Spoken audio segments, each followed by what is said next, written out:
স্বাগত নিউজ 24 সকালের সংবাদে। সাথে আছি আমি তানজিনা অন্ত। আইন না করে শুধু সার্চ কমিটি দিয়ে নতুন নির্বাচন কমিশন গঠিত হলে শক্তিশালী কমিশন হবে না বলে মনে করেন নির্বাচন বিশেষজ্ঞরা। তারা বলছেন সার্চ কমিশনের মাধ্যমে ইসি গঠিত হলে দলীয় প্রতিষ্ঠানে রূপান্তরিত হবে। তবে সাবেক আইনমন্ত্রী ব্যারিস্টার শফিক আহমেদ বলছেন সার্চ কমিটি দিয়ে নির্বাচন কমিশন গঠিত হলে বরং জবাবদিহিতার জায়গা তৈরি হবে। আরিফিন শাকিল জানাচ্ছেন বিস্তারিত।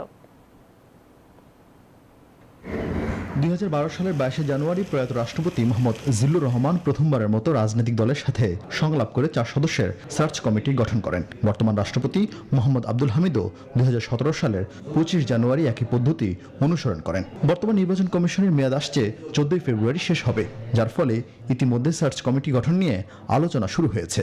এ নিয়ে বরাবরের মতো রাজনৈতিক দলগুলোর মধ্যে মতবিরোধও তৈরি হয়েছে। গেল দুইবারের মতো এবারও সুপ্রিম কোর্টের আপিল বিভাগের একজন বিচারপতিকে প্রধান করে সার্চ কমিটি গঠন করা হতে পারে বলে ইঙ্গিত দিয়েছেন আইনমন্ত্রী আনিসুল হক, যার সদস্য থাকবেন দেশের কয়েকজন বিশিষ্ট নাগরিক। কমিটির আকার হতে পারে 6 সদস্যের। এই কমিটির সদস্যরা পরবর্তীতে নির্বাচন কমিশন গঠন করতে 10 কর্মদিবসের মধ্যে একটি তালিকা প্রস্তুত করবেন। সেই তালিকা থেকে রাষ্ট্রপতি পরবর্তী নির্বাচন কমিশন গঠন করবেন। যদিও নতুন নির্বাচন কমিশন গঠন করতে সার্চ কমিটির কোনো ভূমিকা থাকে না বলে মন্তব্য করেছেন নির্বাচন বিশেষজ্ঞরা। তারা বলছেন আইন না করে সার্চ কমিটি দিয়ে নতুন কমিশন গঠন করা অর্থই হচ্ছে ক্ষমতাসীন দলের অনুগতদের দায়িত্বে বসানোর ব্যবস্থা করা। সার্চ কমিটির মাধ্যমে যেটা হবে সে অতীতেরই পুনরাবৃত্তি হবে। আমাদের গণতান্ত্রিক প্রক্রিয়াটা যে ধ্বংস হয়ে যাচ্ছে, এটা এই ধ্বংসযজ্ঞ অব্যাহতই থাকবে। মাহবুব তালুকদারের মতো লোক তিনি বারবারই বিভিন্ন বিষয়ে তিনি প্রতিবাদ জানিয়েছেন। এটা গণতান্ত্রিক প্রক্রিয়ার মাধ্যমে তারা নানান সিদ্ধান্ত নিয়েছেন। গণতান্ত্রিক প্রক্রিয়ার মাধ্যমে সিদ্ধান্ত নিয়েছে, তারা যাদের প্রতি অনুগত আমাদের নির্বাচনী ব্যবস্থাকে ধ্বংস করার জন্য। গতবার যেভাবে হয়েছে এর মধ্যে তার কোনো গুঞ্জাইশ বলতে হবে, এবং লক্ষণ তো কোনো নতুন কোনো কিছু দেখি না। আশাপ্রদ কোনো কিছু হবে বলে মনে হয় না। তবে সাবেক আইনমন্ত্রী ব্যারিস্টার শফিক আহমেদ বলেন সার্চ কমিটিতে বিভিন্ন পেশার মানুষের অংশগ্রহণ থাকায় শক্তিশালী কমিশন গঠনে তা সহায়ক ভূমিকা রাখবে। সার্চ কমিটি করলে যেটা হবে নিরপেক্ষতা থাকে, কারণ এই কমিটিটা যখন করা হয় তারা কোনো পক্ষপাতিত্ব করবে না বলেই তাদেরকে এই কমিটিতে নেওয়া হয়। যদি কেউ মনে করে যে তার নিরপেক্ষ হবে না, তখনই তারা প্রশ্ন তুলতে পারে। প্রশ্ন না তুলে নিরপেক্ষ ভাবে একটা সার্চ কমিটি হলো, তারপরে তারা কাজ করলো, তার পরবর্তীতে যদি তারা কোনো আপত্তি তুলতে চায় এটা গ্রহণযোগ্য থাকবে না। নিয়ম অনুযায়ী বর্তমান নির্বাচন কমিশনের মেয়াদ শেষ হওয়ার 1 মাস আগে অর্থাৎ জানুয়ারি মাসে গঠন করা হবে সার্চ কমিটি। আগের মতো সেই কমিটির সচিবিক দায়িত্ব পালন করবেন মন্ত্রিপরিষদ বিভাগ। আরিফিন শাকিল, নিউজ 24, ঢাকা। কুমিল্লার নানুয়াদিঘি পাড়ে পূজা মণ্ডপে পবিত্র কোরআন শরীফ রেখে হনুমানের হাত থেকে সরিয়ে দেয়া গদা উদ্ধার করেছে পুলিশ। রোববার রাতে দারোগাবাড়ি মাজারের পাশের এক ঝোপ থেকে এটি উদ্ধার করা হয়। সিসিটিভি ফুটেজে দেখা যায় ইকবাল হোসেন গদা নিয়ে নানুয়াদিঘি পশ্চিম পাড় দিয়ে হেঁটে দারোগাবাড়ি মাজারের সড়কে ঢুকে পড়ে। এর 1 ঘন্টা আগে দারোগাবাড়ি মসজিদ থেকে কোরআন শরীফ নিয়ে বের হতে দেখা যায় অন্য এক ফুটেজে। গ্রেপ্তারের পর শনিবার ইকবালকে আদালতে নেওয়া হয় এবং 7 দিনের রিমান্ড মঞ্জুর করে। এদিকে কুমিল্লার ঘটনায় এক মামলায় সিআইডিতে হস্তান্তর করা হয়েছে। রংপুরের পীরগঞ্জের জেলেপল্লীতে সহিংসতার ঘটনায় মূল হোতা সৈকত মণ্ডল ও রবিউলকে ডিজিটাল নিরাপত্তা আইনে দায়েরকৃত মামলায় জেল হাজতে পাঠানো হয়েছে। রোববার রংপুর চিফ জুডিশিয়াল ম্যাজিস্ট্রেট আদালতের নির্দেশে তাদের জেলে পাঠানো হয়। এছাড়া 3 দিনের রিমান্ড শেষে একই মামলায় আরও 37 জনকে জেল হাজতে পাঠানো হয়েছে। প্রতিনিধিদের তথ্যচিত্রে ডেস্ক রিপোর্ট।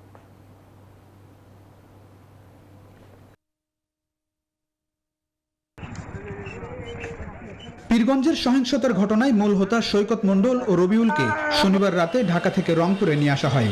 রোববার তাদের আদালতে হাজির করা হলে 164 ধারায় তাদের জবানবন্দি নেন আদালত। পরে তাদেরকে জেল হাজতে পাঠানোর নির্দেশ দেওয়া হয়।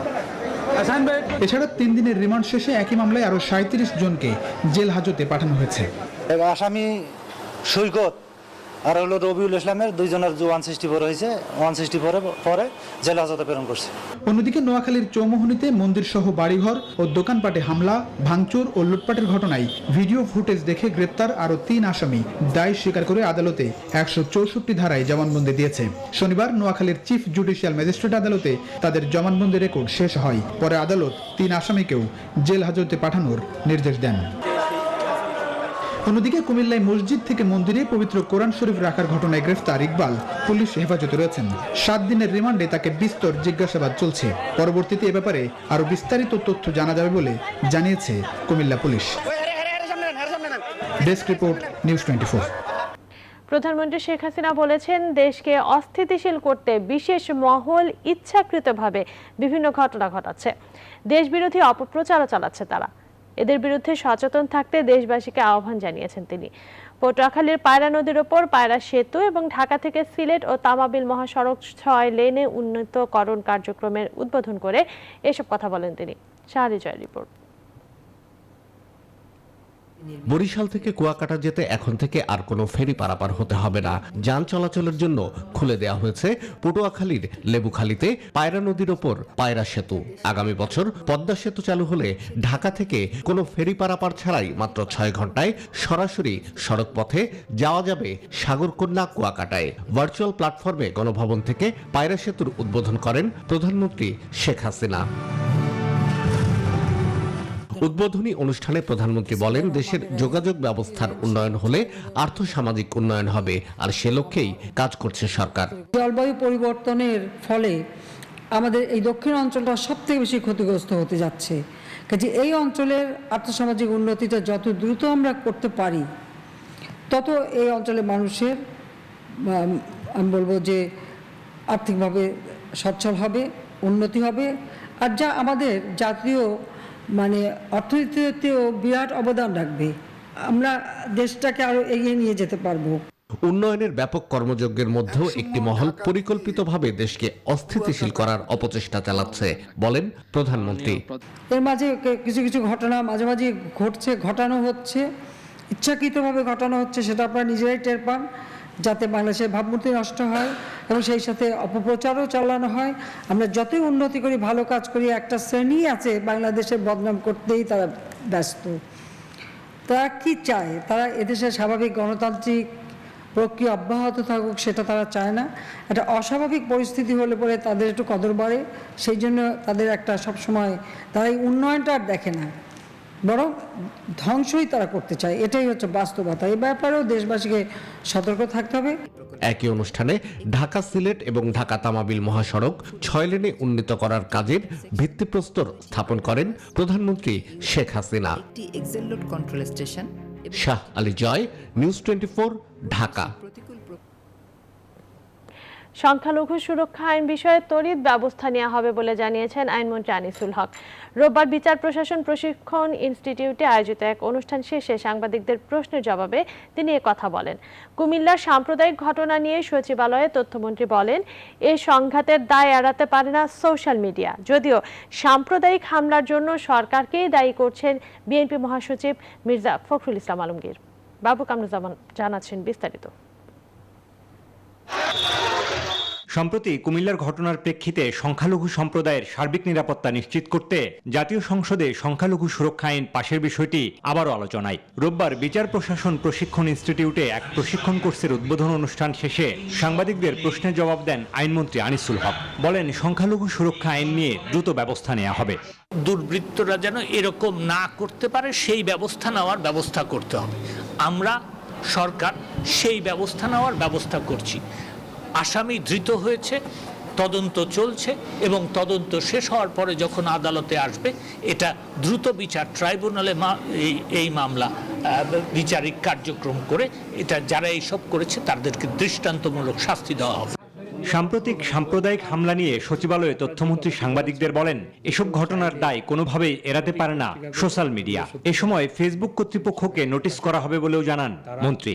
ফেসবুকে এই পোস্ট যদি না যেত, এই ভিডিও আপলোড না হতো, তাহলে যেই পরিস্থিতি তৈরি হয়েছে এই পরিস্থিতি হতো না। অবশ্যই ফেসবুক কর্তৃপক্ষকে আমরা নোটিশ করব।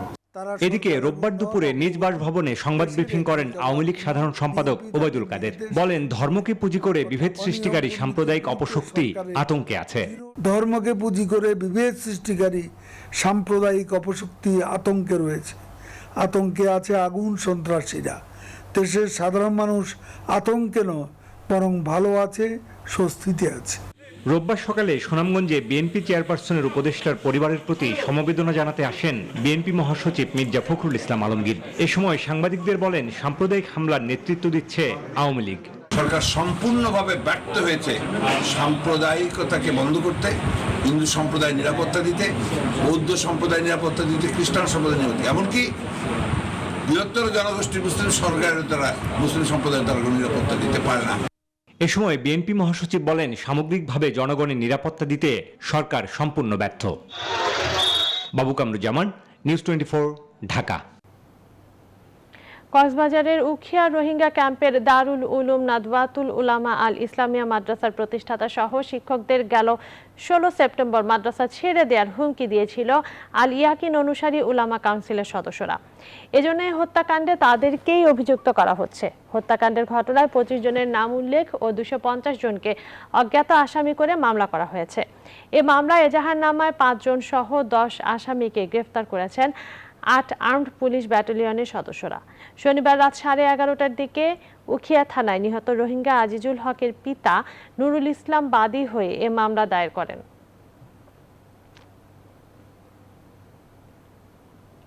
জাতিসংঘের 5 দেশের ভেটো শক্তির কারণে রোহিঙ্গা সমস্যার সমাধান হচ্ছে না বলে জানালেন পররাষ্ট্রমন্ত্রী ডক্টর AK আব্দুল মোমেন। 2026 সালে বাংলাদেশ জাতিসংঘের সভাপতির পদে নির্বাচন করবে বলেও জানান তিনি। রোববার বিকেলে জাতীয় প্রেস ক্লাবে জাতিসংঘ দিবস উপলক্ষে এক অনুষ্ঠানে তিনি এসব কথা বলেন।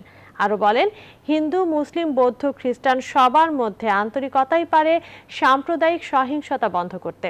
প্রধানমন্ত্রী শেখ হাসিনা বিশ্ব নেতৃত্বের ক্ষেত্রে দক্ষভাবে এগিয়ে যাচ্ছে বলে মন্তব্য করেন তিনি। আমরা এমন এক জাতিসংঘ চাই যে জাতিসংঘ মানুষের অধিকার আদায়ের জন্য সংগ্রাম করে, অনলি 5টা দেশের অধিকারের জন্য করে না। জাতিসংঘ এখনো সার্বজনীন নয়। এরা একজন যদি আপত্তি করে তখন জাতিসংঘ ওখানে কিছুই করতে পারে না। তার ফলে আমার রোহিঙ্গা প্রবলেম, তার ফলে আমাদের প্যালেস্টাইন প্রবলেম, এগুলো ঝুলেই যাচ্ছে। জাতিসংঘের next secretary general for Asia যেটা হবে, ইট শুড বি বাংলাদেশ। 2026 সালে আমরা জাতিসংঘের সভাপতি হওয়ার জন্য আমরা নির্বাচনের ক্যান্ডিডেটস ডিক্লেয়ার করেছি। বালু নদীর প্রায় 12,500 বর্গফুট নদীগর্ভ ভরাটের অভিযোগে প্রাণ RFL বাণিজ্যিক গ্রুপের বিরুদ্ধে মামলা করেছে বাংলাদেশ অভ্যন্তরীণ নৌ পরিবহন কর্তৃপক্ষ BIWTA। সংস্থাটি জানিয়েছে, বালু নদীপাতীরা মৌজায় তাদের লেআউট নকশার আওতাধীন 3টি সীমানা পিলারের অভ্যন্তরের নদীগর্ভে অবৈধভাবে ভরাট করে স্থাপনা নির্মাণের চেষ্টা চালাচ্ছে প্রাণ গ্রুপ। বিস্তারিত জানাচ্ছেন তৌহিদ শান্ত। বালু নদীর পাতিরা মৌজার অন্তর্গত এই স্থানটি নদীর সরকারি সীমানা 28, 29 এবং 30 নম্বর পিলারের আওতাধীন। গেল বেশ কয়েকদিন ধরেই এই এলাকার নদীগর্ভ ভরাটে কাজ করছে 2টি ড্রেজার। স্থানীয়দের মারফত সংবাদ পেয়ে টঙ্গী নদীবন্দর থেকে বাংলাদেশ অভ্যন্তরীণ নৌ পরিবহন কর্তৃপক্ষ BIWTA একটি দলকে এখানে পাঠায়। সরজমিন দেখে নৌ পুলিশের সহযোগিতায় এখানে অভিযান চালায় BIWTA। নৌ পুলিশ সহ একটা টহলে আমরা যাই। টহলে যায় আমরা দেখি যে পাতিরা মৌজায় ড্রেজারের মাধ্যমে ভরাট করা হচ্ছে প্রাণ গ্রুপ। আমরা তাৎক্ষণিক এটা বন্ধ করি। বন্ধ করার পরে লোকজনকে আমরা হাতে নাতে ধরার চেষ্টা করি, কিন্তু তারা সব পালিয়ে যেতে সক্ষম হয়। তারা নদী ভরাট করে সরকারি সম্পত্তি দখল করে এবং নৌ চলাচল সংকীর্ণ করে এবং এই ভরাটের কারণে যে কোনো সময় নৌ দুর্ঘটনা ঘটতে পারে। অভিযানে কাউকে আটক করা না গেলেও 4 জনের নাম উল্লেখ করে অজ্ঞাতনামা আরো 10 জনকে আসামি করে খিলক্ষেত থানায় নিয়মিত মামলা দায়ের করে BIWTA। প্রাণ গ্রুপের 2 জন যারা ওই প্রাণ গ্রুপের ইনচার্জ, ফ্যাক্টরি ইনচার্জ এবং তার সহকারী ম্যানেজার অ্যাডমিন সহ 2টা ড্রেজার বিরুদ্ধে এই খিলক্ষেত থানায় আমরা এসে মামলা দায়ের করি। মামলা নাম্বার হচ্ছে 24। ওই স্থানের সব কাজ তাৎক্ষণিকভাবে বন্ধ করে দিয়ে ভরাট করা বালু সরিয়ে নৌ চলাচলের স্বাভাবিক পরিস্থিতি তৈরি করে দেওয়ার জন্যও প্রাণ গ্রুপকে নির্দেশ দেয় সংস্থাটি। তৌহিদ শান্ত, নিউজ 24, ঢাকা। টি-20 বিশ্বকাপ আপডেট।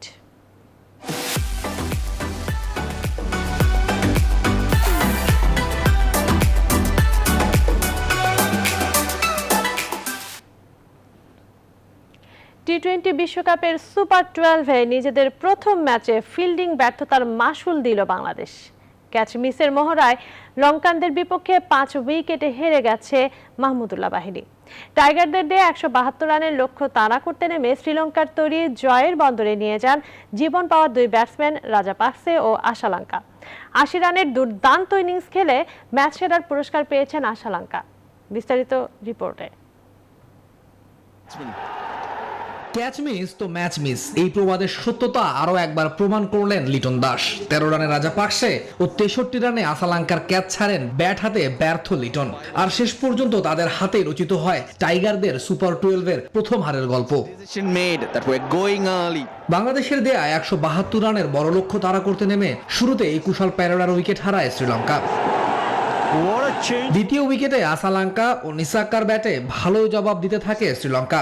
45 বলে 69 রানের জুটি করেন তারা। উঠতে থাকা লঙ্কানদের লাগাম টেনে ধরেন সাকিব আল হাসান। নিজের একই ওভারে নিসাকা ও আভিষ্কাকে ফেরান এই অলরাউন্ডার। তারই সুবাদে আফ্রিদিকে টপকে টি-20 বিশ্বকাপে সবচেয়ে বেশি উইকেটের মালিক এখন সাকিব। ম্যাচের 13তম ওভারে আফিফের বলে 14 রানে ব্যাট করতে থাকা রাজাপাকসের ক্যাচ ছাড়েন লিটন।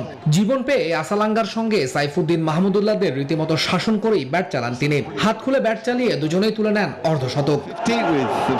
ব্যক্তিগত 63 রানে সুযোগ দেন আশালঙ্কা, সময়ের হিসাবে ম্যাচের টার্নিং পয়েন্ট। তবে সহজ ক্যাচ নিতে এবারও ব্যর্থ লিটন। জীবন পেয়ে ম্যাচের শেষ পর্যন্ত উইকেটে থাকেন আশালঙ্কা। 31 বলে 53 রান করে রাজাপাকসে ফিরলেও 49 বলে 80 রানের দুর্দান্ত ইনিংস খেলে লঙ্কানদের তৈরি জয়ের বন্দরে নোঙর করান আশালঙ্কা। দুর্দান্ত ব্যাটিংয়ে ম্যাচ সেরাও হন তিনি। এর আগে টস হেরে ব্যাট করতে নেমে লিটন সাকিবরা ব্যাট হাতে ব্যর্থ হলেও নাইমের 62 ও মুশফিকের অপরাজিত 37 বলে 57 রানের ইনিংসে ভর করে নির্ধারিত ওভারে 4 উইকেট হারিয়ে স্কোরবোর্ডে 171 রান জমা করেছিল বাংলাদেশ। তৌহিদুল ইসলাম, নিউজ 24।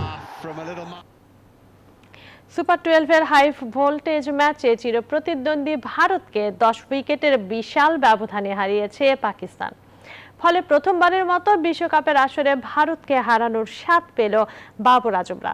প্রথমে ব্যাট করে ভারতের 7 উইকেটে করা 151 রানের জবাবে 13 বল বাকি থাকতে 10 উইকেট হাতে রেখে জয়ের বন্দরে পৌঁছে যায় পাকিস্তান। বিস্তারিত মাহফুজুল ইসলামের রিপোর্টে। পাকিস্তানের জাদ্রেল সব অধিনায়করা এর আগে যা পারেননি তাই করে দেখালেন বাবর আজম। ভারতের বিপক্ষে এর আগে বিশ্বমঞ্চে বারবার হারের গ্লানি নিয়ে মাঠ ছেড়েছিল পাকিস্তান। তবে 2021-এ এসে সংক্ষিপ্ত পরিসরের ক্রিকেটের আসরে মুছে গেল সব গ্লানি, লেখা হলো নতুন এক ইতিহাস। বাবর আজমরা ম্যাচটা জিতেছে 10 উইকেটে, তাও আবার 13 বল হাতে রেখে। প্রথমে ব্যাট করা ভারতের শুরুটা ছিল না সুখকর। পাক বোলারদের সুইং আর পেসে বারবার খেই হারিয়েছে ভারতের ব্যাটিং লাইন আপ। দলীয় 6 রানেই নেই রোহিত, লোকেশ রাহুল, শাহিন আফ্রিদির জোড়া শিকার 2 ওপেনার। এরপর নিয়মিত বিরতিতে উইকেট হারায় ভারত। তবে কোহলি, ঋষভ পান্তের উইলোতে ঘুরে দাঁড়ানোর চেষ্টা। কোহলির 49 বলে 57 রানের ইনিংস আর পান্তের 30 বলে 39 রানে শক্ত ভিত পায় ভারত। শেষে 7 উইকেটে 151 রানের লড়াকু সংগ্রহ পায় কোহলিরা।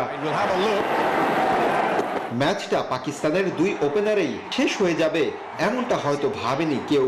ঠান্ডা মাথায় ভারতীয় বোলারদের শাসন করে গেছেন 2 পাক ওপেনার মোহাম্মদ রেজওয়ান ও বাবর আজম। দুজনেই পেয়েছেন অর্ধশতক। রেজওয়ান খেলেছেন 55 বলে 79 রানের ঝকঝকে এক ইনিংস, আর বাবরের উইলো থেকে এসেছে 52 বলে 68 রান। শেষে 13 বল হাতে রেখেই জয়ের হাসি নিয়ে মাঠ ছাড়ে পাকিস্তান। মাহফুজুল ইসলাম, নিউজ 24। রাজধানীর গুলশানের অভিজাত এলাকায় সড়ক, ড্রেন ও ফুটপাত নির্মাণে কাজ করছে ডিএনসিসি। দীর্ঘদিন ধরে কচ্ছপ গতিতে এই প্রকল্পের কাজ চলায় অভিযোগের তীর ঠিকাদারি প্রতিষ্ঠানের বিরুদ্ধে। এই অবস্থায় চরম দুর্ভোগে পড়ছেন স্থানীয় বাসিন্দা ও সড়ক ব্যবহারকারীরা। এইসব নিয়ে সিটি কর্পোরেশন নজরদারি বাড়ানোর দাবি ভুক্তভোগীদের। ডিএনসিসির প্রকৌশল বিভাগের দাবি, নির্ধারিত সময়ে কাজ শেষ করা হবে। তালুকদার বিপ্লবের প্রতিবেদন। রাস্তা, ড্রেন এবং ফুটপাতের আধুনিকায়নের অংশ হিসেবে রাজধানীর অভিজাত এলাকা গুলশান 2 নম্বর 35 নম্বর সড়কে 4 কোটি টাকার প্রকল্প হাতে নেয় উত্তর সিটি কর্পোরেশন। অভিযোগ আছে 6 মাস ধরে চলা এই উন্নয়ন কাজের ধীরগতি হচ্ছে, ফলে চলাচলে চরম বিপাকে স্থানীয় বাসিন্দা এবং সড়ক ব্যবহারকারীরা। ড্রেন ঢালাই করছি, তারপর সেলাবে পকেট করছি, তারপর প্ল্যান বাড়াইছি, তারপর আবার এই রাস্তা কাটছে, কার্পেটিং ম্যাকাডাম করছি। ধুলো এখানে যারা বাস করে এরাও ঠিকমতো বাস করতে পারতেছে না। ধুলা বিল্ডিং না, মাস্ক পরলে মাস্কের ভিতর থেকে ধুলা চলে যায় ভিতরে। সাথে অন্যান্য সেবা সংস্থার খোরাখুরিতে ভোগান্তি এখন মারাত্মক আকার নিয়েছে। হাঁটা যায় না এই অবস্থা, একদম জামা কাপড় নষ্ট হয়ে যায় এই রাস্তা দিয়ে 5 মিনিট হাঁটলে। এই অবস্থা গাড়ি গুড়ি ধুলাবালি গাড়িরা যায়, কারণ কাস্টমার কমপ্লেন করে কলে কি রাস্তার কাজের জন্য। ভোগান্তির কথা স্বীকার করে নির্ধারিত সময়ের মধ্যেই কাজ শেষ করার কথা জানান সিটি কর্পোরেশনের অঞ্চল 3-এর নির্বাহী প্রকৌশলী। ইন দ্য মিনটাইম এই কাজের সাথে একত্রে আমাদের ডেস্কো তাদের ইউটিলিটি, তাদের কেবল লাইনও স্থাপন করছে নতুন। এই কাজটা সার্বিক অগ্রগতি এখন 50% এবং আমাদের আগামী জানুয়ারি 2021-এর মধ্যেই সমস্ত কাজ শেষ হবে বলে আমরা আশা করছি। প্রকল্প এলাকার ধুলাবালিতে যাতে ভোগান্তি আর না হয় সেদিকে লক্ষ্য রেখে রাস্তায় নিয়মিত পানি ছিটানোর দাবি ভুক্তভোগীদের। তালুকদার বিপ্লব, নিউজ 24, ঢাকা। নির্দেশনার 8 মাসেও সুইস ব্যাংক সহ বিদেশে অর্থ পাচারকারীদের নাম, ঠিকানা সহ বিস্তারিত তথ্য জানাতে না পারায় উষ্মা প্রকাশ করেছেন হাইকোর্ট। অর্থ ও বাণিজ্য সচিব সহ 13 সংস্থাকে 4 সপ্তাহের মধ্যে এই রিপোর্ট দাখিল করতে হবে। পুলিশের পক্ষ থেকে প্রতিবেদন দেওয়ার পর রোববার বিচারপতি মোহাম্মদ নজরুল ইসলাম তালুকদার ও বিচারপতি SM মুজিবুর রহমানের হাইকোর্ট বেঞ্চ এই নির্দেশ দেন। হাবিবুল ইসলামের রিপোর্ট।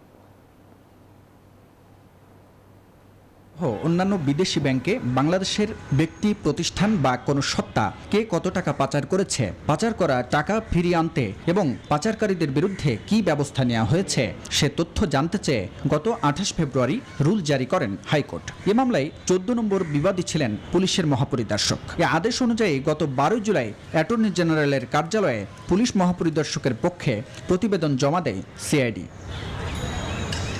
রোববার প্রতিবেদন গ্রহণ করে শুধু পুলিশ আদেশ প্রতিপালন করেছে উল্লেখ করে বাকিরা কোথায় প্রশ্ন রাখেন হাইকোর্ট। প্রায় 1 বছরেও রুলের জবাব না দেয়ায় উষ্মা প্রকাশ করেন আদালত। কোর্ট বলেছেন শুধু কাজ পড়ে থাকলে তো হবে না, আমরা রিপোর্ট চেয়েছি, প্রায় 1 বছর হয়ে গেছে, এখনো রিপোর্ট কেন দেওয়া হয় নাই। আমরা রাষ্ট্রপক্ষে বলেছি দীর্ঘদিন করোনা ছিল, ভ্যাকেশন ছিল আদালতে, এই জন্য এটা আসলে প্রস্তুত করা হয় নাই। এখন যেহেতু এটা বিষয়টা আসছে, আমরা সব রিপোর্টগুলো দাখিল করব। পরে আদালত প্রতিবেদন দাখিলের জন্য অর্থ সচিব, প্রধানমন্ত্রী কার্যালয়ের মুখ্য সচিব, অর্থ মন্ত্রণালয়ের ব্যাংক ও আর্থিক প্রতিষ্ঠান বিভাগের সচিব, বাণিজ্য সচিব, দুর্নীতি দমন কমিশনের চেয়ারম্যান সহ মোট 14 বিবাদীকে আগামী 4 সপ্তাহ সময় বেঁধে দেন আদালত। আরও 13 রেসপন্ডেন্টকে আগামী 21শে নভেম্বরের মধ্যে তাদের রিপোর্ট জমা দিতে বলেছেন।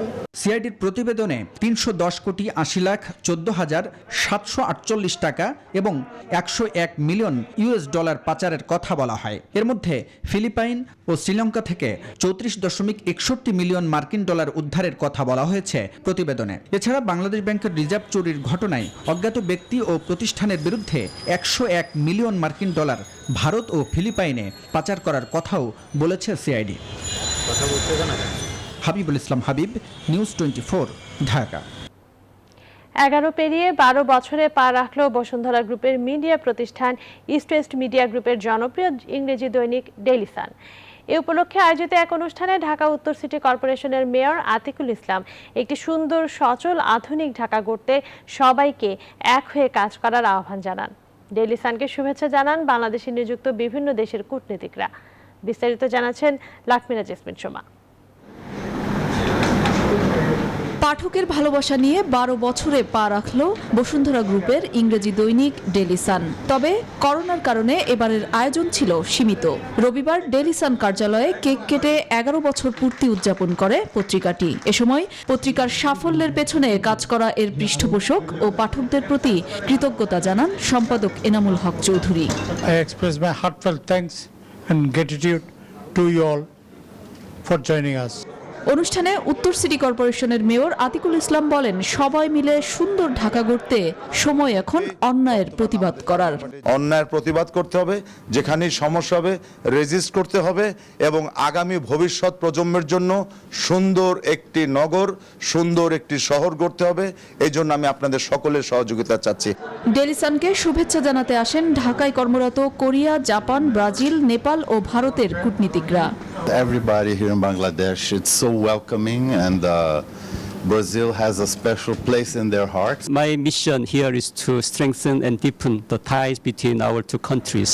মুক্তিযুদ্ধের চেতনাকে ধারণ করে বস্তুনিষ্ঠ সংবাদ পরিবেশনের মধ্য দিয়ে ডেইলি সান এগিয়ে যাবে, এমনটি প্রত্যাশা করেন ইস্ট ওয়েস্ট মিডিয়া গ্রুপের কর্মকর্তারা। ডেইলি সান আগামীতে আরো অনেক বলিষ্ঠ কণ্ঠস্বর হবে মুক্তিযুদ্ধের চেতনার পক্ষে, বাংলাদেশের পক্ষে, বাংলাদেশকে তুলে ধরবে বহির্বিশ্বে এবং বাংলাদেশকে নতুনভাবে জাগিয়ে তুলবে সারা দুনিয়ার মানুষের কাছে। ডেইলি সানকে অনেক উচ্চতায় নিয়ে যাওয়ার চেষ্টা নিয়মিতই করে যাচ্ছে। তাদের সবাইকে আমি ইস্ট ওয়েস্ট মিডিয়ার পক্ষ থেকে অনেক অনেক ধন্যবাদ এবং কৃতজ্ঞতা জানাই। অনুষ্ঠানে আরও উপস্থিত ছিলেন নিউজ 24 এর এক্সিকিউটিভ এডিটর রাহুল রাহা। ঘরোয়া আয়োজনে শুভেচ্ছা জানাতে আসেন বিভিন্ন শ্রেণী পেশার মানুষ। লাকমিনা জেসমিন সোমা, নিউজ 24, ঢাকা। লম্বা বিরতির পর আবারও শুরু হলো বাংলাদেশ অভ্যন্তরীণ নৌ পরিবহন BIWT এর নদী দখলমুক্ত করার অভিযান। বুড়িগঙ্গা নদীর আদি চ্যানেল উদ্ধারে এদিন কামরাঙ্গীচরের মাহাদিনগরে এই উচ্ছেদ অভিযান চালানো হয়। বহুতল ভবন সহ নদীর জায়গা দখল করে গড়ে ওঠা প্রায় 9টি ভবন ভেঙে দেয় সংস্থাটি। আজ সকাল থেকে দ্বিতীয় দফায় আবারও উচ্ছেদ অভিযান চালানো হবে। নাইমাল জিকর প্রতিবেদন। বুড়িগঙ্গা নদীর আদি চ্যানেল দখলমুক্ত করতে উচ্চ আদালতের নির্দেশে BIWT এর এই উচ্ছেদ অভিযান। রাজধানীর কামরাঙ্গীচরের মাহাদিনগরে সকাল থেকে এই অভিযান চালানো হয়। গুড়িয়ে দেওয়া হয় একটি বহুতল ভবন সহ বেশ কিছু বাড়িঘর।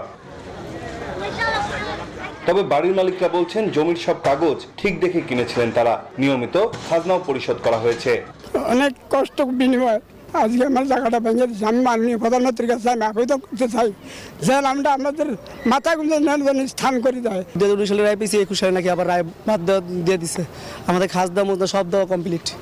তবে স্থানীয়রা বলছেন এই এলাকায় একটি চক্র নদীর জায়গা ভরাট করে বহু মানুষের কাছে এভাবে জমি বিক্রি করেছে। আর যারা জমি কিনেছেন এখন তাদের সবাই নানা ঝামেলায়।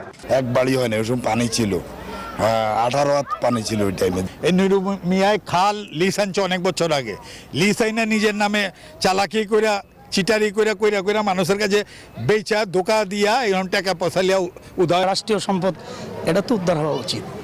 এদিকে BIWT এর কর্তৃপক্ষ বলছে আদালতের আদেশে এই এলাকায় 10 একর জমি দখলমুক্ত করা হবে। এখান থেকে আপনার পশ্চিমে প্রায় 1000 ফিট এই পুরো জায়গাটায় যে কটা অবৈধ স্থাপনা আছে, যে কটা বিলে সবকটাই আমরা ভেঙে দিব। তো এখানে জমি আমার তো মনে হয় 10 একরের মতো উদ্ধার হবে। অবৈধ দখলদারদের উচ্ছেদ করে নদীর জায়গা নদীকে ফিরিয়ে দেওয়ার অভিযান অব্যাহত থাকবে বলে জানান BIWT এর এই পরিচালক। নাইম আলজিকো, নিউজ 24, ঢাকা। দেশে একদিনে 275 জনের মধ্যে করোনা ভাইরাসের সংক্রমণ ধরা পড়েছে। মৃত্যু হয়েছে আরও 9 জনের। নতুন রোগীদের মধ্যে 201 জনই ঢাকা জেলার, যা সারা দেশের মোট শনাক্তের 3/4। স্বাস্থ্য অধিদপ্তর জানিয়েছে রোববার সকাল পর্যন্ত 24 ঘন্টায় শনাক্ত নতুন রোগীদের নিয়ে দেশে এ পর্যন্ত আক্রান্ত কোভিড রোগীর সংখ্যা দাঁড়িয়েছে 15,67,692 জনে। মৃতের সংখ্যা বেড়ে হয়েছে 27,813 জন। গত 24 ঘন্টায় পরীক্ষা বিবেচনায় শনাক্তের হার 1.49%।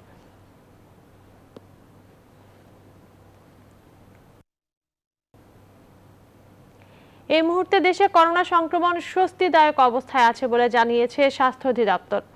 টানা 2 সপ্তাহের বেশি সময় ধরে সংক্রমণের হার 2% নিচে থাকায় এমনটা জানায় তারা।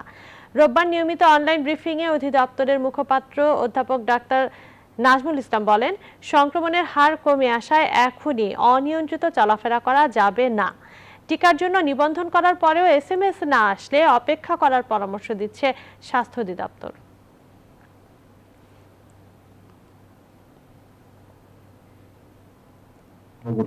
এটি অত্যন্ত আশা ব্যঞ্জক একটি সংবাদ, কিন্তু এতে আমাদের আত্মতুষ্টির কোনো কারণ নেই। আমাদেরকে অবশ্যই জনস্বাস্থ্য এবং জনস্বার্থ রক্ষায় আমাদেরকে অবশ্যই সচেতন হতে হবে এবং দায়িত্বপূর্ণ আচরণ করতে হবে। পবিত্র কোরআন অবমাননার জের ধরে দেশব্যাপী হিন্দু সম্প্রদায়ের ঘর বাড়ি ও দোকানপাটে অগ্নিসংযোগ, লুটপাট ও সহিংসতার প্রতিবাদে দেশের বাইরে বিক্ষোভ সমাবেশ ও মানববন্ধন করেছে সর্বস্তরের প্রবাসীরা। বিস্তারিত ডেস্ক রিপোর্টে। কোরআন ও ধর্ম অবমাননার অভিযোগে দেশের বিভিন্ন স্থানে দুর্গাপূজার সময় হিন্দু সম্প্রদায়ের উপর নির্যাতন, সহিংসতার প্রতিবাদে জার্মানির রাজধানী বার্লিন ছাড়াও ফ্রাঙ্কফুর্ট, হামবুর্গ, কোলন সহ আরও 7টি শহরে মানববন্ধন ও বিক্ষোভ করেছে সর্বস্তরের প্রবাসী বাংলাদেশিরা। প্রতিবাদ সমাবেশে হামলার তীব্র নিন্দা জানিয়ে দোষীদের বিচারের দাবি করেন তারা। প্রত্যেক ধর্মের মানুষের সহ অবস্থান দেখতে চাই। সরকারকে আহ্বান করি যেন প্রকৃত অপরাধীদের খুঁজে বের করে দৃষ্টান্তমূলক শাস্তি নিশ্চিত করা হয়। পরাজিত শক্তি যারা এখন শক্তি সঞ্চয় করে বাংলাদেশে তাণ্ডব লীলা করছে তাদেরকে দমন করা। বাংলাদেশ সাম্প্রদায়িক সহিংসতার বিচারের দাবি জানিয়ে জার্মানির ব্রাডেনবুর্গার গেটে মানববন্ধন করেন প্রবাসীদের একাংশ। এই মুহূর্তে বাংলাদেশের মানুষের নিরাপত্তা, জানমালের তাদের ব্যবস্থা করুন, সরকারের কাছে অনুরোধ। বাংলাদেশের সাম্প্রদায়িক সহিংসতার প্রতিবাদে স্পেনে মানববন্ধন ও মৌন মিছিল কর্মসূচি পালিত হয়েছে বার্সেলোনার প্রাণকেন্দ্র প্লাজা কাতালোনিয়ায়। ক্রমবর্ধমান সাম্প্রদায়িক হামলার প্রতিবাদে কানাডার ক্যালগারিতে রোববার গণসমাবেশ সহ শহর জুড়ে একযোগে গাড়ি সমাবেশ কর্মসূচি পালিত হয়েছে। চন্দ্রানী চন্দ্রা, নিউজ 24। বাংলাদেশ প্রকৌশল বিশ্ববিদ্যালয়ের ছাত্র আবরার ফাহাদ হত্যা মামলার রাষ্ট্রপক্ষের যুক্তিতর্ক উপস্থাপন শুনানি শেষ হয়েছে। শুনানিতে মামলার 25 আসামির মৃত্যুদণ্ড দাবি করেছে রাষ্ট্রপক্ষ। রোববার ঢাকার দ্রুত বিচার ট্রাইব্যুনাল 1-এর বিচারক আবু জাফর মোহাম্মদ কামরুজ্জামানের আদালতে এই মামলার রাষ্ট্রপক্ষের যুক্তিতর্ক উপস্থাপন শুনানি শুরু হয়। এদিন রাষ্ট্রপক্ষ থেকে শুনানি শুরু করেন মামলার চিফ প্রসিকিউটর মোশাররফ হোসেন কাজল। তিনি যুক্তিতর্ক উপস্থাপন শুনানি শেষে আদালতের কাছে আসামিদের সর্বোচ্চ সাজা মৃত্যুদণ্ড চেয়ে ন্যায় বিচার প্রার্থনা করেন। এরপর আসামি পক্ষের যুক্তিতর্ক উপস্থাপন শুরু হবে।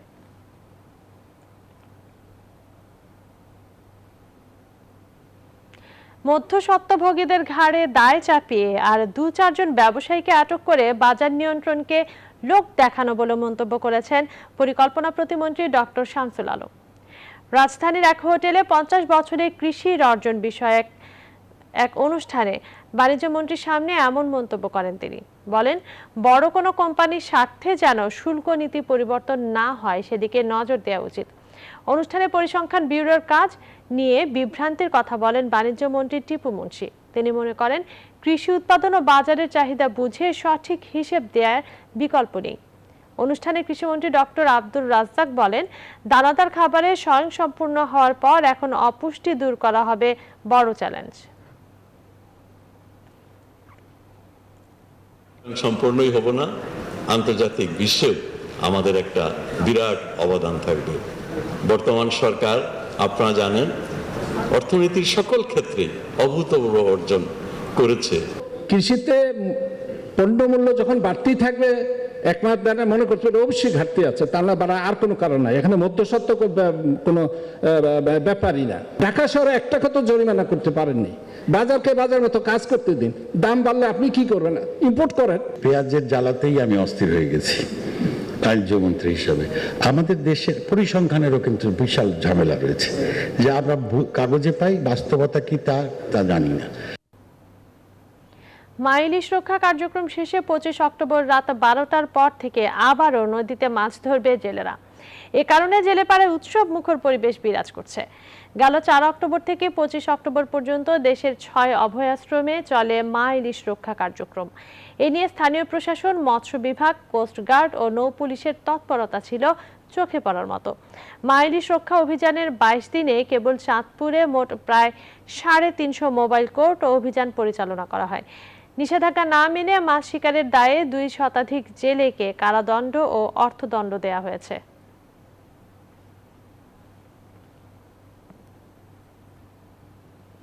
আগাম জাতের বিষমুক্ত ফুলকপি চাষ করে লাভবান হচ্ছেন যশোরের কৃষকরা। প্রশিক্ষণ নিয়ে আধুনিক প্রযুক্তিতে উৎপাদিত কপি ভালো দামে বিক্রি করছেন তারা। কৃষি সম্প্রসারণ অধিদপ্তর বলছেন, পুষ্টি চাহিদার লক্ষ্যে সারা বছর নিরাপদ সবজি ও ফল উৎপাদনে কৃষকদের সহায়তা করছে সরকার। রিপন হোসেনের তথ্যচিত্রের ডেস্ক রিপোর্ট। শীত না আসলেও মাঠে মিলছে শীতের সবজি ফুলকপি। আগাম জাতের এই ফুলকপির ক্ষেত যশোর সদর উপজেলার আব্দুল্লাহপুর গ্রামে। অসময়ে আবাদ করা এই সবজিতে মিলেছে অপ্রত্যাশিত ফলন, বিক্রিও হচ্ছে বেশ ভালো দামে, তাই হাসির ঝলক কৃষকের চোখে মুখে। ফুল ভালো আছে, 400 গ্রাম 300 গ্রাম করে ওজন আছে একটা ফুল, 500 গ্রামও পাইছি। বিভিন্ন ধরনের সাইজ আছে, সেই কারণে আগাম ফুলই দেখছি লাভ ভালো, যদি নষ্ট না হয় ভালো লাভ হয়। আপাতত যেতে হয়েছে তাতে করে মোটামুটি লাভবান। সামনের দিনগুলো যদি আবার ভালো যায়, যে দাম আছে দাম যদি থাকে, তাহলে যথেষ্ট লাভবান হওয়ার সম্ভাবনা আছে। চাষ করলে দেখা যাচ্ছে যে অনেক সময় আবহাওয়ার কারণে যদি ভালো হয়ে যায় তাহলে লাভবান বেশি হওয়া যায়। কৃষি বিজ্ঞানীরা জানান, আগাম জাতের এই ফুলকপির চারা রোপণের 60 থেকে 65 দিনের মাথায় বাজারে তোলা যায়। আর কৃষি বিভাগ বলছে, আগাম জাতের সবজি চাষ করলে শুধু কৃষকরা লাভবান হবেন তা নয়, ভোক্তার পাতেও আসবে পুষ্টিকর খাবার। আমরা কৃষকদেরকে যাতে কোনো রোগ এবং পোকামাকড় যাতে আক্রমণ করতে না পারে সেজন্য, এবং টোটাল গুড প্র্যাকটিস করতে পারে, গুড এগ্রিকালচার প্র্যাকটিস যাতে করতে পারে, সেজন্য আমরা কৃষকদেরকে পরামর্শ দিয়ে যাচ্ছি, যাতে সেফ ফুড যাতে সমস্ত মানুষ পায়। ফুলকপিটা চাষ করতেছে যে এটা মানে অমৌসুমে চাষ, এটা বেশি মূল্য পাওয়া যায়, এই জন্য বেশ কিছু কৃষকরা ওরা উদ্বুদ্ধ হচ্ছে যে আগাম যদি করা যায় তাহলে উচ্চ মূল্য পাওয়া যাবে এবং আর্থিকভাবে লাভবান হতে পারবে। চলতি মৌসুমে যশোর সদর উপজেলায় 665 হেক্টর জমিতে ফুলকপির চাষ হয়েছে। Desk report, news 24। এবারে আন্তর্জাতিক। ইয়েমেনের উত্তরাঞ্চলের তেল গ্যাস সমৃদ্ধ মারিব অঞ্চলে সৌদি নেতৃত্বাধীন জোটের বিমান হামলায় 260 জনের বেশি হুথি সদস্যের প্রাণহানি ঘটেছে। দেশটির মারিবে গেল 3 দিনে হামলায় বিদ্রোহী গোষ্ঠী হুথিদের এই প্রাণহানি ঘটেছে বলে রোববার সৌদি জোটের এক বিবৃতিতে জানানো হয়। মারিবের 50 কিলোমিটার দক্ষিণের আল জাওবা এবং আল কাস্তারার 30 কিলোমিটার উত্তর পশ্চিমে হামলায় বিদ্রোহীদের 36টি সামরিক যানবাহন ধ্বংস এবং হতাহতের ঘটনা ঘটে। জাতিসংঘ বলছে, ইয়েমেনের অর্ধেকেরও বেশি মানুষ খাদ্য ও ওষুধের মতো নিত্য প্রয়োজনীয় দ্রব্যের গুরুতর সংকটে ভুগছে।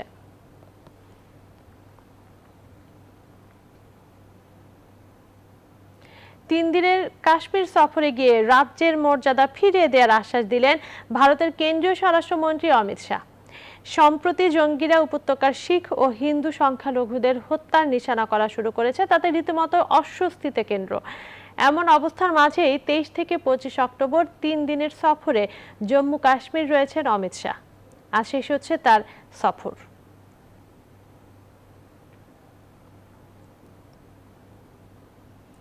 মাদক মামলায় শাহরুখ পুত্র আরিয়ান খানের গ্রেফতার নিয়ে এখনো তোলপাড় গোটা ভারত। মহারাষ্ট্রের মন্ত্রী ছাগন ভুজবল বলেন, এই তারকা পুত্র স্রেফ রাজনীতির শিকার।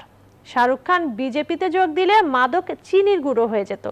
একই অভিযোগ জম্মু কাশ্মীরের সাবেক মুখ্যমন্ত্রী নেত্রী মেহবুবার কণ্ঠেও। আসমাতুলির desk report. Bollywood superstar Shahrukh খানের ছেলে আরিয়ানের গ্রেফতারি নেপথ্যে রাজনীতির গন্ধ পাচ্ছেন কেউ কেউ। মূলত কথিত মাদক কাণ্ডে আরিয়ানের গ্রেফতার ও তার বারবার জামিন নাকচ হওয়ার বিষয়টি ভারতের রাজনৈতিক অঙ্গনেও তর্ক বিতর্কের জন্ম দিয়েছে। এরই মধ্যে এই প্রসঙ্গে মুখ খুলেছেন পশ্চিমবঙ্গ রাজ্য কংগ্রেসের সভাপতি অধীর চৌধুরী। বলেন, আরিয়ানকে মিথ্যা মামলায় ফাঁসানো হয়েছে। বিষয়টি শাহরুখ পরিবারকে হেয় করার জন্য করা হচ্ছে বলে দাবি জম্মু কাশ্মীরের সাবেক মুখ্যমন্ত্রী ও পিডিপি নেত্রী মেহবুবা মুফতির। এবার সেই একই দাবিতে সুর চড়ালেন মহারাষ্ট্রের মন্ত্রী ছাগন ভুজবল।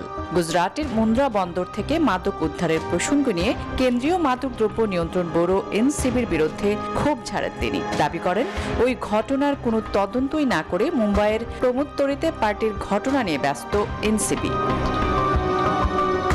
শাহরুখ পুত্র আরিয়ান খান বর্তমানে মুম্বাইয়ের আর্থার রোড জেলবন্দি। সেখানে তাকে সাধারণ কয়েদির মতো রাখার বিষয়টিও বিভিন্ন গণমাধ্যমে প্রকাশিত হয়েছে। আসমাতুলি, নিউজ 24। এখন এ পর্যন্তই। এতক্ষণ সাথে থাকার জন্য ধন্যবাদ।